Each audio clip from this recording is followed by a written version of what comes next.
ایک روشن ضمیر باپ،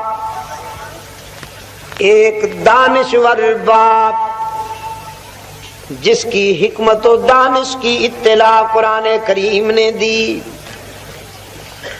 فرمایا وَلَقَدْ آتَيْنَا لُقْمَانَ الْحِكْمَةَ أَنِ اشْكُرْ لِلَّهِ۔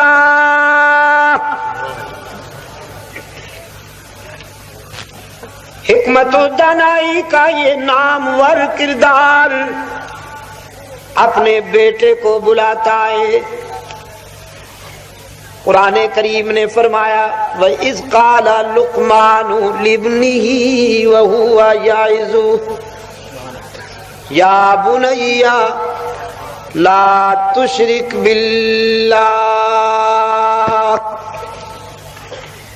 لقمان نے اپنے لخت جگر کو اس دنیا کو چھوڑتے وقت قریب بلایا، فرمایا بیٹا میں نے تیرے لیے محلات تو نہیں بنوائے، سونا چاندی کی وراثت نہیں چھوڑ رہا، جاگیریں نہیں چھوڑ رہا، لیکن پیارے بیٹے میں تیرے لیے حکمت کا بول چھوڑتا ہوں،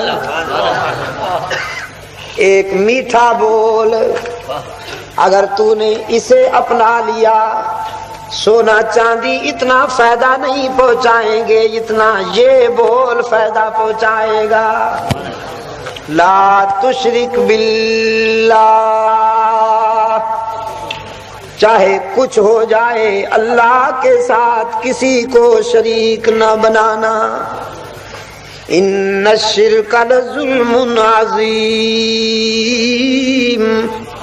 کہ شرک بہت بڑا ظلم ہے، بہت بڑی بے وفائی ہے، نمک حرامی ہے اور غداری ہے۔ سونا فنا ہو جاتا ہے، جاگیریں چھن جاتی ہیں۔ سرگودا سے ہم گزرے، تیوانوں کی یادگاریں، بنگلے اور کوٹھیاں بھائیں بھائیں کر رہی تھی، کھڑی ہوئی۔ کم ترکوا من جنات وعیون وزروع ونخل طلعها حضیم۔ فرمایا نوشیرواں کے در پہ لکھا تھا بآب زر،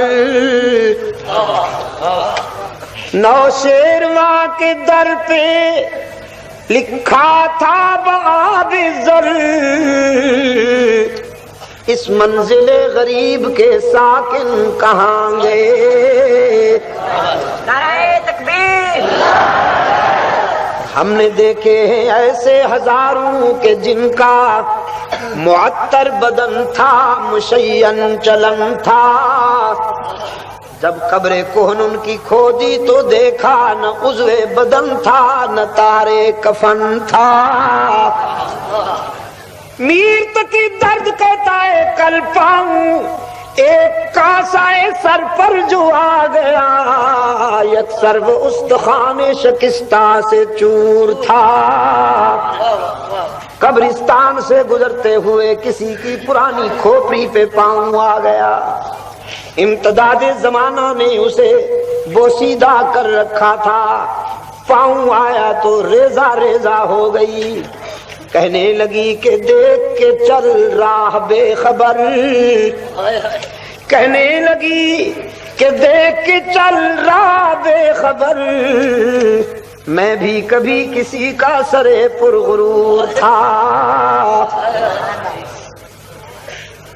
سب مٹ جانے والی چیزیں ہیں، جاگیریں بھی مٹ جاتی ہیں، سونا بھی مٹ جاتا ہے، چاندی بھی فنا ہو جاتی ہے، محلات بھی مٹ جاتے ہیں، کوٹھیاں بھی سب فنا ہو جاتے ہیں، لیکن ایک کلمہ لا زوال لا زوال لا زوال، اس کی توحید، اس کی توحید کا کلمہ، جس نے توحید میں وفا کر دی توحید اسے بھی زوال آشنا نہیں ہونے دیتی.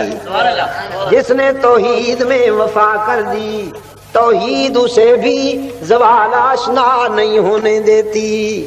پاکستان والوں دعوے سے کہتا ہوں شرک و بدعت کے دروازے بند کر دو, سارے مسئلے حل ہو جائیں گے. آج منگتے بن کر کھڑے ہوئے ہو, کرنسی میں جان نہیں رہی. کبھی امریکہ سے مانگتے ہو, کبھی جاپان سے مانگتے ہو, کبھی جرمنی سے مانگتے ہو. ساری دنیا میں منگتے مشہور ہو گئے ہو, بین الاقوامی پائی نہیں کی.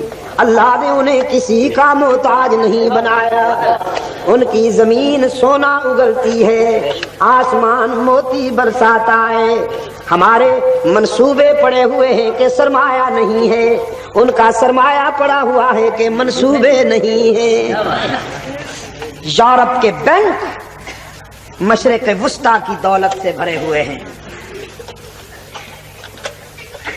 دنیا مانتی ہے اگر سعودی عرب یورپ کے بینکوں سے سرمایہ نکال لے تو دیوالیہ ہو جائے, بینک بیٹھ جائیں. کبھی کبھی خیال آتا ہے کہ یہ سرمایہ نکال کیوں نہیں لیتے,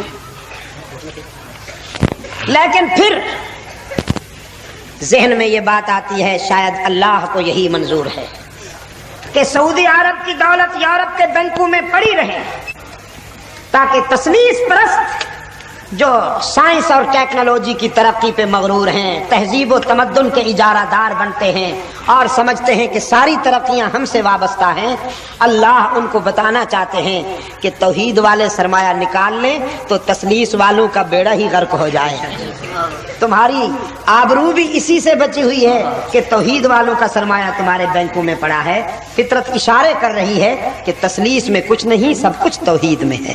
دنیا بھی توحید میں ہے, آخرت بھی توحید میں ہے.